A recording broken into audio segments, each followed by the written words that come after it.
এ আকর্ষণ সাইদি নয়, এ আকর্ষণ আল্লাহ রাব্বুল আলামিনের কোরআনে আযীম। লা শাক্কা ফীহি ওয়ালা রাইবা, এতে সন্দেহের কোনো অবকাশ নাই। আমি একথাও বিশ্বাস করি,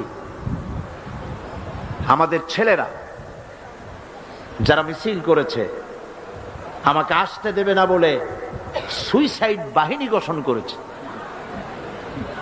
আহারে, সুইসাইড অর্থ কি? আত্মহত্যা। আর আত্মহত্যা করা কবিরা গুনাহ।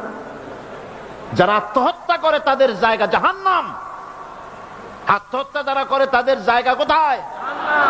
তোমরা তো জাহান্নামে যাচ্ছিলে। কোরআনের জন্য, কোরআনের তাফসীর মাহফিলের জন্য শাহাদাত স্কোয়াড গঠন হয়েছে শুনে ওরা সুইসাইড বাহিনী গঠন করেছে। শয়তানে শিখাই দিছে যে ওরা তো বেহেশত গেল, তোরা তোদের সিট বুক কর জাহান্নামে। নাউযুবিল্লাহ। আমি বিশ্বাস করি যারা সুইসাইডাল বাহিনী গঠন করেছিল, যারা বিরোধিতা করেছিল, আর আজকের মাহফিলের কোনো না কোনো জায়গায় দাঁড়িয়ে বা বসে আছে। আকর্ষণ কোরআনের, আকর্ষণ কিসের?